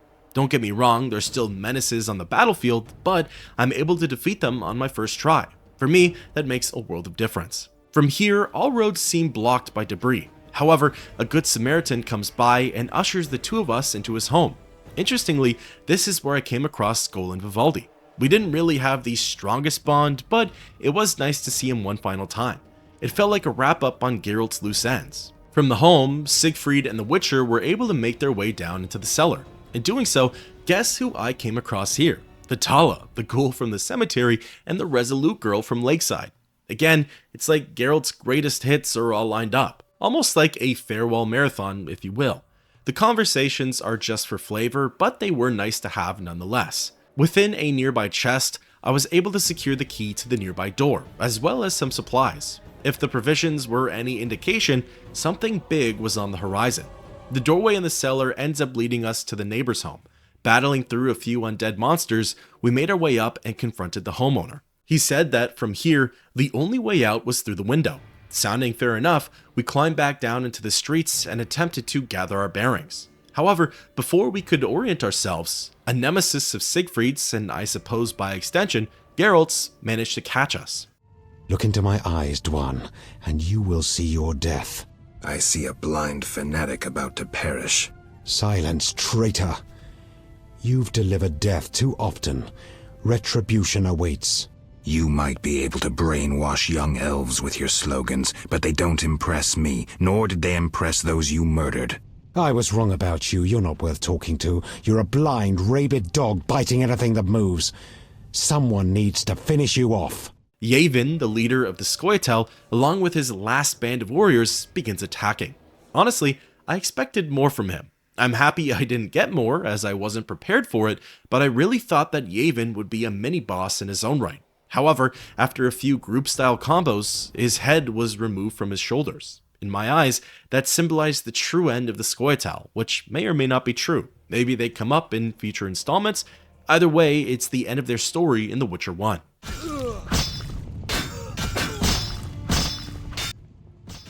We couldn't break through. Heavy fighting. Is there a safer way to the monastery? There's another path. Through the sewers. Dangerous. I have a key. Take it. Thank you. You weren't a Zugel. Quite the cryptic last message, but hey, Siegfried and I are no strangers to dangerous enemies in the sewers. Whatever's down there, we should be able to handle it. Geralt, there's really a Zeugel down there. I hope it hasn't had time to multiply. I heard of one Zeugel, and from what I know you need 2 to multiply. Zugels are hermaphrodites. They don't need a mate to make little Zugels. They do it with themselves. That's sick. Unnatural even for monsters. We must slay it.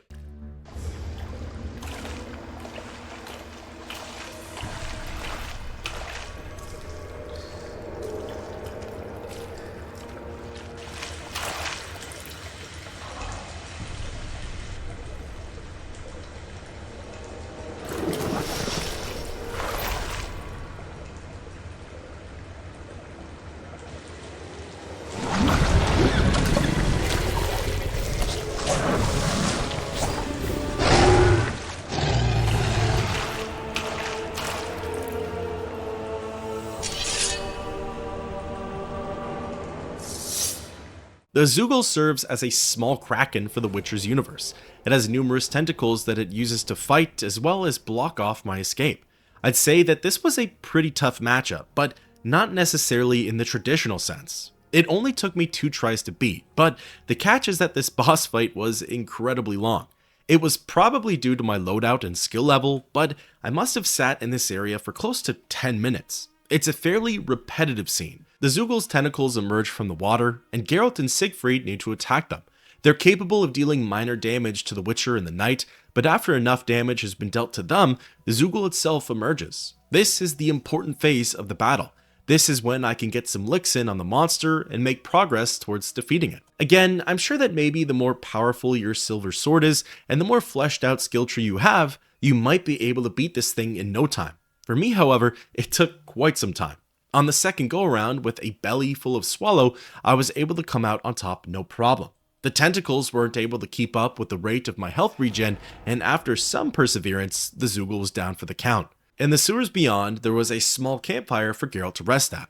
Again, at this point in the game, the literal epilogue, every talent point matters. When ready, Siegfried and I emerged from the sewers and landed at somewhere deeper in the Temple District. It appeared to be the Hairy Bear Tavern, meaning we weren't far from the Order's cloister. Before moving forward, Siegfried turns to Geralt and asks him to say a prayer. Geralt says that since he's an atheist, his prayer wouldn't do that much. Still though, Siegfried insists. It's kind of a random event, and I'm not sure how this will end up affecting the story, but I decided to just go for it. Again, Siegfried's my only companion right now, and I really didn't want to risk him storming off. Maybe I'm not giving my ally nearly enough credit though, as I assume him to be immature at just about every turn, but I'm not willing to risk it. In any case, advancing to the cloister was easy enough. The streets were relatively barren. Just outside of the fortress though, I ran into 3 more Greater Brothers. I guess you could consider them the last defense before whatever lay inside. Since they were divided into 2 groups though, the fight wasn't too challenging. Siegfried and I made quick work of them, and before long, we were facing down the Order's doors. Ah! Hell! Again! Lie down, Siegfried. Once again, I'm wounded in the leg before a glorious battle. Geralt, I cannot go on. Ah! Don't move. Foltest's armies will be here any minute. Geralt, go. I shall gather what knights have remained faithful to the Order's tenets. Of course, he's down for the count again. Just when the going was about to get tough, my one and only companion drops out of the race. Either way, there's nothing I can really do about it, so I salute you, Siegfried. Inside the foyer of the cloister, I ended up running into 2 guards. At first, they were neutral towards Geralt. However, after trying to gain access to the Grandmaster's chambers, that quickly got flipped on its head. They weren't allowing me passage, one thing led to another, and of course, another fight broke out. Fortunately, a couple of group styles and some focused strong styles did the trick. With both knights dead, I noticed that the description for this stage of the quest was quite plain. It had simply said, I must prepare for a fight to the death. Taking that at face value, I did a quick once-over on my gear and potions. There was a fireplace in the corner, so if I wanted some rest, talent points, or extra elixirs, it was all available to me. However, my bars were completely full, I had fresh brews from the sewer still, there were no new talent points, and I had some active effects going on. So, feeling as ready as I could, if such a thing even exists, I interacted with the doors and stepped on through.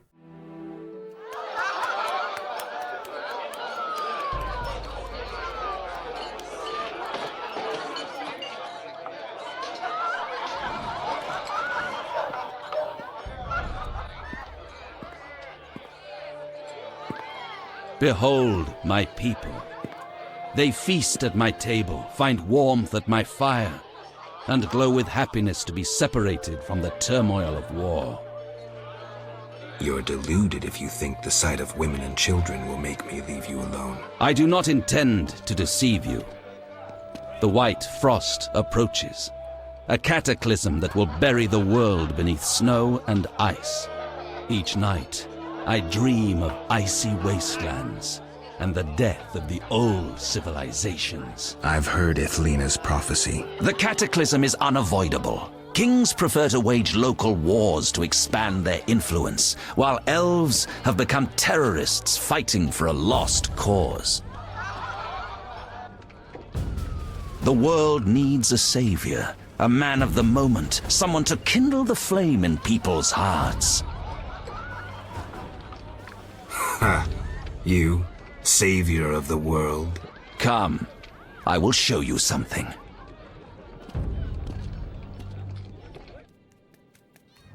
Humans are weak, frail, and inclined toward evil.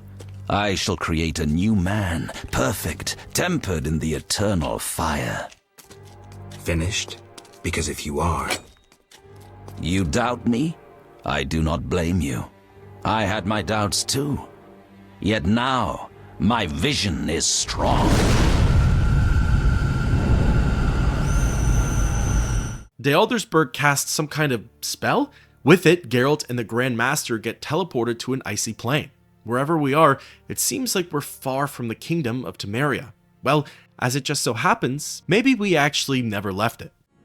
Behold, the scales will fall from your eyes, and you will understand. Juggler's tricks. I expected more. You think this an illusion? Oh no, Geralt, it's nothing of the sort. Where are we? See for yourself. Follow me.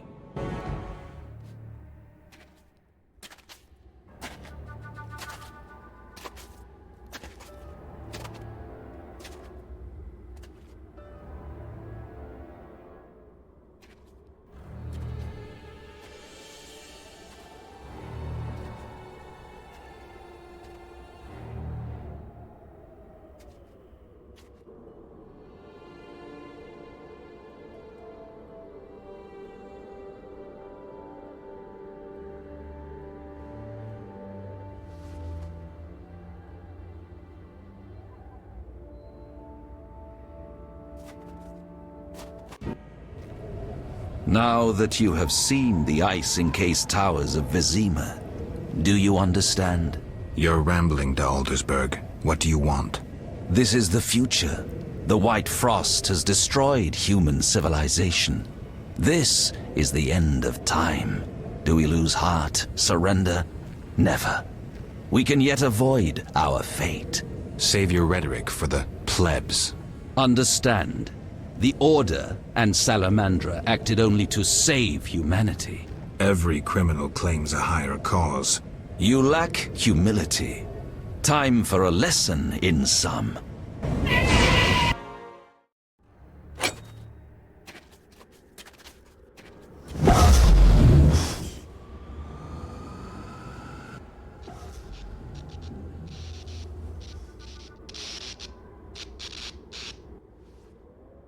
Now begins the great crawl through the icy plain.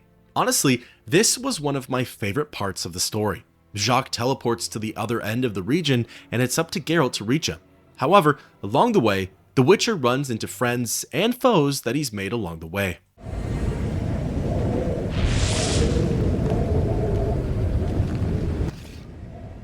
The unexpected awaits you here.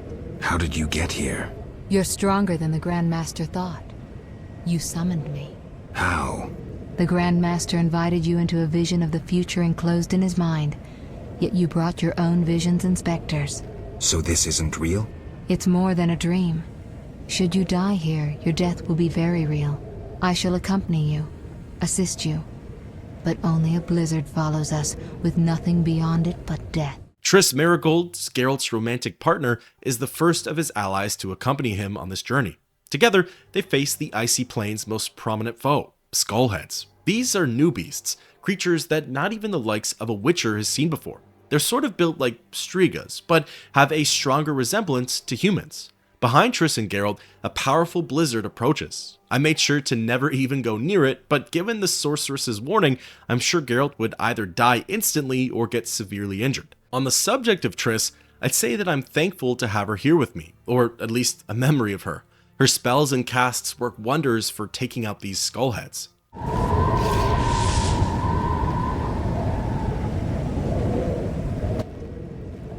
You haven't changed a bit, Witcher. Again, you emerge from nowhere to kill humans. What humans? As always, you're perplexing. Behold the remains of humanity. Ape men, wretched creatures worthy of disdain. Some my own great-grandchildren. They're human? The white frost has stripped humanity of its luxurious robes. All that's left are beasts that think only of eating and procreating. They are human no longer. Their base instincts drive them like the lynch mob from which you saved me. I'm grateful. Take my gift. Abigail won't fight alongside Geralt, but she will supply some much-needed potions. She gifts the Witcher with multiple elixirs, brews that 100% will turn the tides of war. You heard it from her first, but these Skullheads are literally the next step for humanity. If the White Frost reaches Temeria, this is what humans will devolve, or evolve into, depending on how you see it. I see you have met our degenerate great-grandchildren. Do you understand now why you cannot oppose my plan? You have yet to say how all this ice justifies your crimes. Only a grand plan pursued without hesitation could save humanity from what I saw in my visions. Trust your daydreams that much?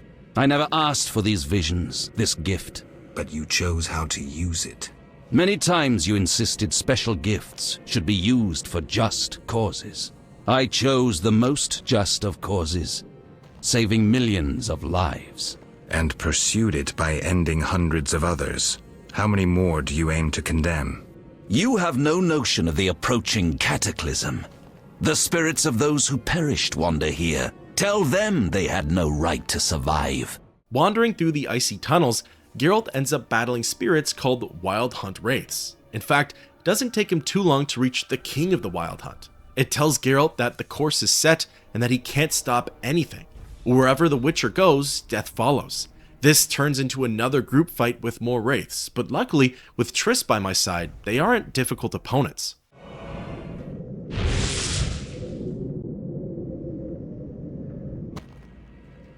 You killed me, yet I'm happy to see you. There are worse things than dying in battle. I know. I didn't choose a soldierly life to die in bed. Our ties exceed even death. I will fight at your side.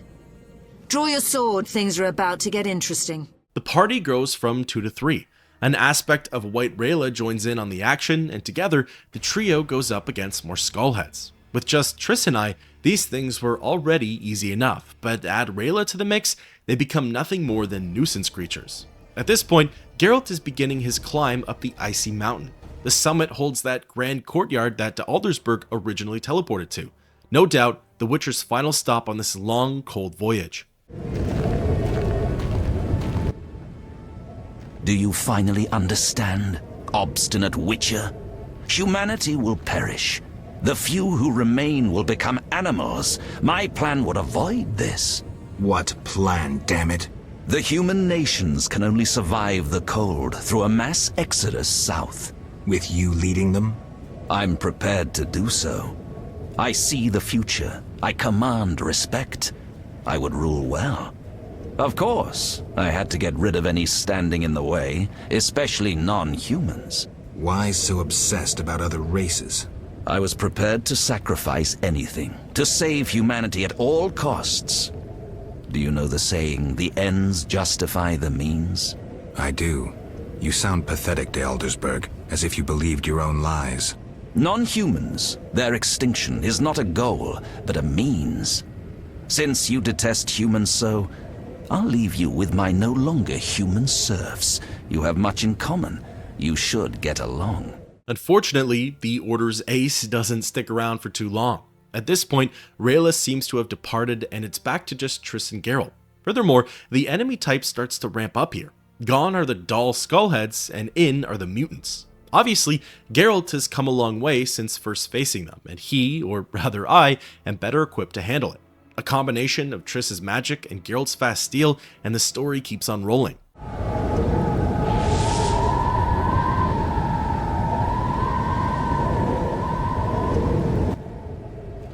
We could have stopped the Grandmaster's madness, but you insisted on stopping us. You resorted to murder and terrorism. That's no alternative. Yet we were right. Behold, humans are naught but bloodthirsty apes. That is plainly visible here. You blindly followed the Order's lead and now brandish your sword against them, like a dog biting the hand that feeds it. For that is what you are. No wolf but a rabid dog, a mindless killing machine. Nobody. Enough, Yavin. Now I shall kill you like the dog you are. Like I said earlier, this crawl down memory lane is meant to reunite Geralt with both his friends and foes. Unfortunately for Yavin, both in life and death, he really wasn't much of a match for the Witcher. You definitely have to feel bad for him and his movement, but alas, what's done is done.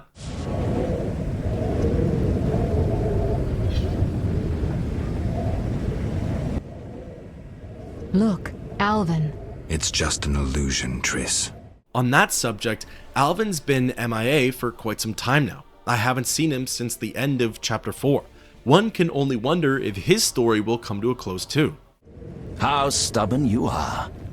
I could use you to shepherd my sheep during the first years of winter. I doubt you mean it. You stole our secrets from Kaer Morhen, used them for the worst ends. Witches were meant to be guardians, but proved too weak. You loathe yourselves. I needed witches, but perfect ones, emotionless, lacking human weaknesses. You see human traits as weaknesses? I pity you. Fear obscures your thinking. My knights never hesitate. At this point, Geralt's almost reached the top. There's not that much further to go now. The closer he gets, the more mutants he ends up encountering. To me, this feels like a sign that Aldersburg is getting desperate. He now has to deploy his own personal guards in order to keep Geralt off of his tail.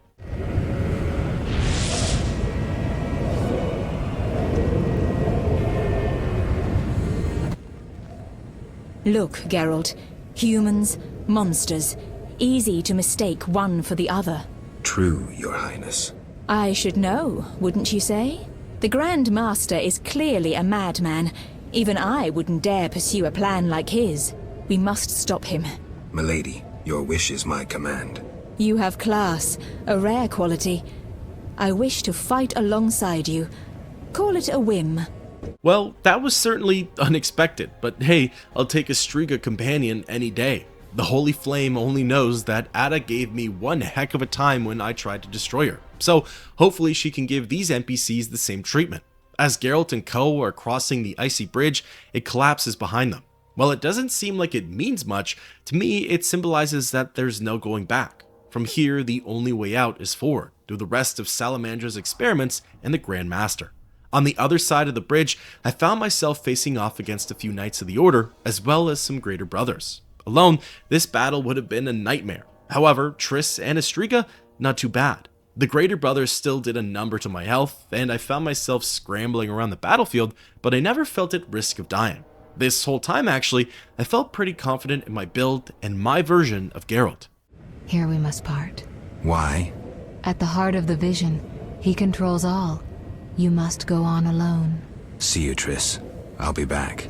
Good luck, Geralt. This is it, the final calm before the storm. As soon as all the aspects depart, Geralt gets down to meditate one last time. If you wanted fresh status bars, needed to apply some last-minute talent points, or were looking to brew some potions, this is the time. There's no going back from here. Everything on Geralt's journey through Kaer Morhen, the outskirts, Vizima, the swamps, murky waters, and now the ice plains has led him here. All of the friends he's made and lost, the enemies he's encountered and fought, the connections, the heartbreak, it's all brought him here. Feeling as ready as I can be, I ran around the corner and laid eyes on Jacques de Aldersberg. There's no more running from each other. Now it's time for our showdown. Now, do you see the need to act, whatever the price? Geralt, open your eyes, open your mind. They treat people like you at St. Lebioda's hospital. By pursuing me, you proved me right. You faced the dangers that humanity faces and survived. Jacques de Aldersberg, your dream is over. Patience. You may yet change your mind. Imagine thousands traversing an icy wasteland. Could you defend them? You and a handful of witches ridden with doubt, like Berengar? Impossible. Only the greater brothers can do that, but they need to be taught and led. They need you. I also have an offer. Surrender. Withdraw your mutants. Humble yourself before the king. You'll save many lives. How confident you seem. A painful lesson awaits.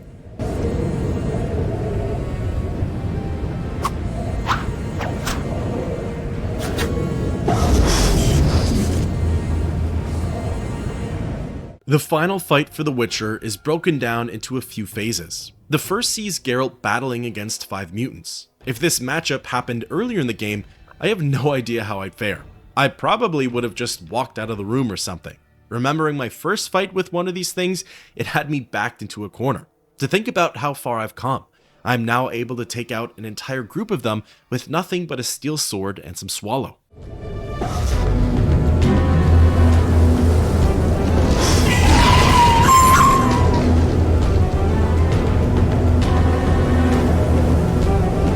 The next phase finally sees Geralt and de Aldersberg duking it out. The Grandmaster summons almost a dozen Ifrit clones called Omens of Fire. For the time being, they circle the battlefield, but as Jacques continues to get his teeth kicked in, they too start to enter the battle. Really, they serve mostly as distractions and nuisances. The Grandmaster himself doesn't deal all that much damage to Geralt, but with the combined might of his Omens, the Witcher's vitality does begin to drop. On top of his conjurations, de Aldersberg is able to cast a spell that encases Geralt in ice. This essentially acts as a glorified stun, and if the Witcher is not careful, it can be how Jacques comes out on top. Slowly, as the fight goes on, the Ifrits start to dwindle. Before too long, it was just myself and the Grandmaster. For quite some time, him and I went back and forth. Geralt and Jacques took swing after swing. My Ard could knock him back, and his ice coffin would hold me in place. Strong style hit after strong style hit. I never let up, I never backed down. I just kept up the pressure. Finally, after practically holding my breath for a whole minute, the screen started to fade to black, and I knew that our tussle was over.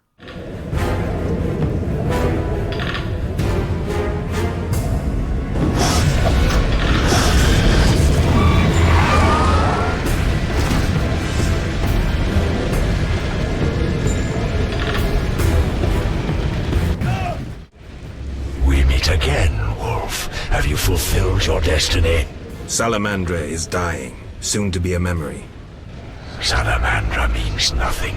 It was but a particle of chaos, the tool of the madman you just slew. Your past, your destiny, the reasons for your resurrection, all remain unknown. Words, words, words. You've always used them ably to mask uncertainty and fear. I once promised I would follow you. Gibberish, Spectre. Tell me what you want or disappear. Reflect on your deeds, Witcher. I stood near you when you arrived at Kaer Morhen, an omen of its downfall. I observed as you judged the villagers of the outskirts, leaving only blood and fire behind you. passed through Vizima like a sword through a heart, accusing others, destroying lives, mindful of nothing but your own purpose, to be achieved whatever the means. You slaughtered dozens with your witch's sword. You helped create the foundations for the Order's fanatical reign. You left Vizima in chaos, only to bring destruction upon murky waters. Every one of your decisions brought further devastation. Each choice you made led to greater evil. The Order, to which you handed power, aims to eradicate all who are not entirely human. What say you to that, mutant? Stop. Do not deny it, Witcher. You are my greatest champion, a perfect means of destruction. Wherever you walk, death and chaos follow. Now, as it was years ago, accept it. Do not fight it. Give up to me yet another man you destroyed. Jacques de Aldersberg is mine. You dare to oppose me? I sense your weakness as your life seeps from your wounds. With every drop, death draws nearer. You stand no chance against me. Yield to me. Never. This is between him and me. You aim to kill him anyway. True, but for my reasons, and they're nothing to you. Clear off while you can. Go before it's too late. You want to fight me? So be it. Your flight from death ends here. Draw your sword. I was afraid you'd suggest chess.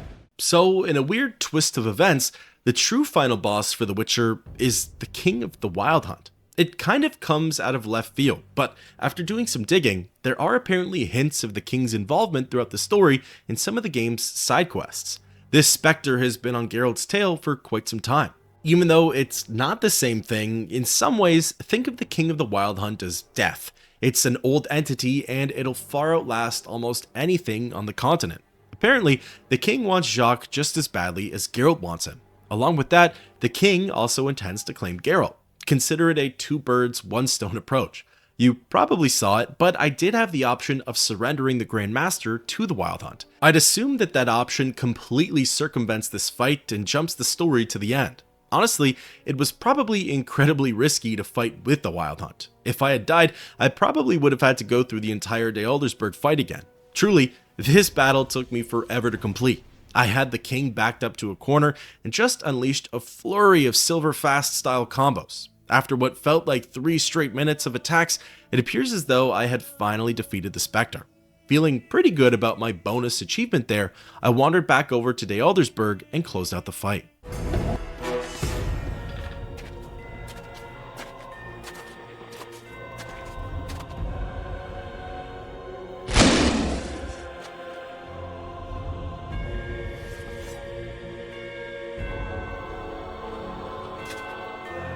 That sword is for monsters.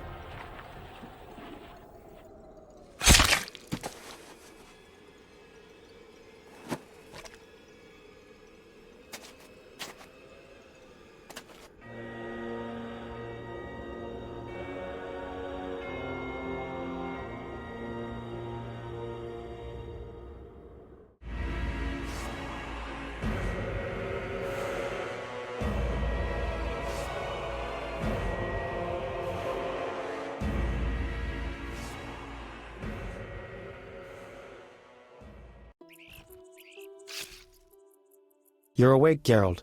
I was getting worried. Dandelion? Where's the Grandmaster? A few steps away. He's dead. For a minute there, I thought you were gone too. Hardly a pleasant nap. Was I out long? Well, you missed a few things. The rebellion's been quelled and Foltest has regained control of the city, with assistance from the Order. How's Siegfried? He was here a second ago, keeping an eye on you until I arrived. Then duty called. I wonder how he'll manage as Grandmaster. Well, I hope. What about you? Did you succeed? Yes. I'll take the final element from Jacques and close this chapter. Just like that, Geralt is brought back to the same courtyard, but it's a lot warmer and it's a more recent scene. The battle with Salamandra, the Old Order, the Grandmaster, the Scoia'tael, it's all done. Approaching Jacques' body, he only has 2 items on him. The first was the secrets that were stolen from Kaer Morhen, aka the mutagens. With these secured, nobody can create any more abominations. The second item, however, was quite interesting and opens the door to theories. It turns out to be a Dimeritium amulet. While I don't think those are one of a kind, there's only one NPC in this game who received one, that I know of, and that's Alvin. So, did you recover everything? Know what I found on the Grandmaster? A Dimeritium pendant. The one you gave Alvin? I don't know. It looks the same, but older. He must have worn it under his armor for years. A true keepsake, perhaps. Maybe it was his way of repelling hostile magic. Or it was there to control inborn abilities, unrelenting visions. That's something we'll never know. It doesn't matter. Jacques de Aldersberg, if that was his name, is dead. End of story. What's next, Geralt? What do you mean? Come now. You've recovered what was stolen, punished those who hurt you, you played politics and dismantled conspiracies. You've loved, you've killed. You've come a long way, Geralt. What do you intend to do now? Only now do I feel my new life beginning. Born anew, baptized in blood and fire. A new ballad? Sounds too pompous, Dandelion. Take a look around. Life is simple, unpredictable, and beautiful. That's something new. You returned from the netherworld, got entangled in a real mess. You faced beasts and bastards who did you harm. And you're telling me life is beautiful? You're exaggerating again. Something ends, something begins. I'll take the last of the stolen secrets, take a deep breath, and move on. What can I say? Godspeed on your path, Witcher. Jacques de Aldersberg's funeral drew masses. All wished to bid farewell to the man who had saved Vizima. The bloody street fighting ended. People saw the knights as heroes. Non-humans faced greater hatred than they did before the rebellion. The king's edicts punishing the Scoia'tael caused a mass exodus of elves and dwarves. History can at times be cruel. The king turned a blind eye to the iniquities of the Order of the Flaming Rose. The new Grand Master, Siegfried of Dunel, reformed the order, consolidated its power. The sorceresses failed to consolidate theirs at the court of King Foltest. The king punished or exiled those who had plotted against him in his absence. New fortunes were made amidst the ruins. Some won, others lost. The natural order of things. Few knew what had really happened in those days in Vizima. They were those who destiny had brought together with Geralt of Rivia, yet they chose to remain silent. What then happened to the Witcher? That is a different tale entirely.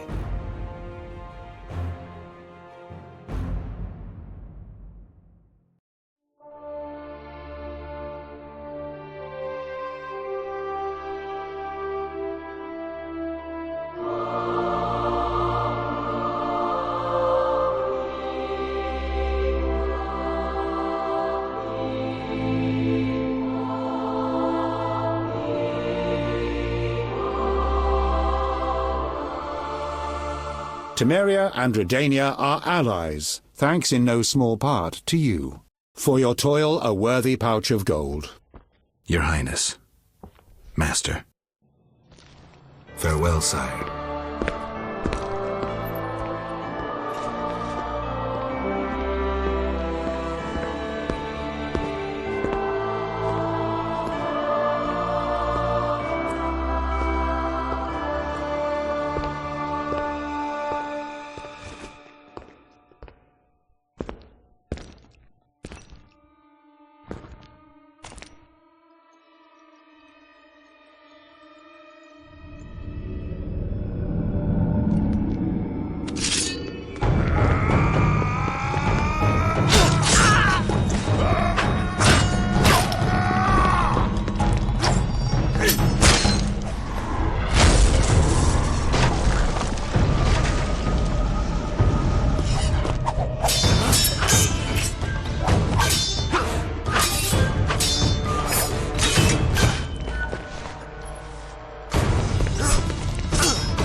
And just like that, The Witcher 1 comes to a close. As per Dandelion's ballad, a lot has changed on the continent. The world is a different place now. Factions have risen and fallen. Some leaders are dead and others are born anew. Salamandra, as we know it, is no more. The Order has been completely reformed. The Scoia'tael have been weakened beyond repair. A new alliance has been created between Temeria and Redania. As for Geralt and his allies, well, it's a bit of an open end on that one. The other Witchers are still sort of in the wind. Other than Berengar, we haven't heard or seen of them since the beginning of the game. Triss, Geralt's romantic interest, is also MIA. She was last seen in Foltest's court, but there doesn't seem to be closure between her and Geralt. The two had confessed their feelings for one another, but who knows where that'll lead to now. Again, the world is such a different place than it was at the beginning. And then, of course, there's Alvin. Like I said before, Alvin had disappeared in Chapter 4, and other than a glimpse of him in the epilogue, we really don't know what's happened. Well, technically, that isn't true. While it isn't confirmed, it's heavily theorized that Alvin is Jacques de Aldersberg. The full concept is more fleshed out than the description I'm about to give, but essentially, the idea goes that Alvin was able to time travel. Triss herself confirms this when she meets again with Geralt, saying that Alvin could be anywhere across space and time. After teleporting out of murky waters, Alvin was able to travel through time, hone his skills, develop his outlook on the world, create the Order of the Flaming Rose, and develop a plan for humanity's future. If you recall, when Alvin's more magical side would come to light, he kept mentioning what's essentially the apocalypse, the time of the axe and sword, the white frost. It's exactly what de Aldersberg showed Geralt in the epilogue. Furthermore, that's exactly why the Grandmaster would speak to Geralt like he knew him, because he did. He remembers the lessons that Geralt had taught him in chapters 1, 3, and 4. He knows what kind of person Geralt is, along with his outlook on monsters, people, and places. Then, the final nail in the coffin, and perhaps the most obvious one, is that de Aldersberg had a Dimeritium amulet. Apparently, those don't go around much, and given its age, it looks to be about on par with the one that Triss would have given Alvin. I think that the evidence is in favor that they're the same person. If you want a more detailed explanation of the theory, the Witcher Wiki has it available, and trust me, it probably makes more sense than what I had tried to describe. In any case, I think it's a tragic end for his tale. The boy that once loved and looked up to Geralt becomes his ultimate enemy. It just goes to show that no matter what you do for some people, there's no saving them from their destiny. Well, that's it. The journey through The Witcher 1 comes to an end. I thoroughly enjoyed this game. It blew my expectations out of the water, the story was excellent, and the gameplay was loads of fun. I can't wait to get into The Witcher 1's side quests, and I'm eager to start playing The Witcher 2 next. Plus, The Witcher 4 is on the horizon, so it comes at a great time. I really want to see where Geralt's adventures lead him to, what to make of that final scene with the Witcher assassin, and what's happened with all of his friends and allies. Obviously, I tried to tell this story the best that I could. This game is insanely long, and I could have easily tripled my playtime if I had done more side content and exploration. A lot of times, those side stories play a major role in the world building, and I just hope that, for the most part, you understand The Witcher's world about as well as I do, if not even more. Thank you all for coming along this journey with me. I'd love to know your thoughts on The Witcher down below, and until next time, keep on adventuring.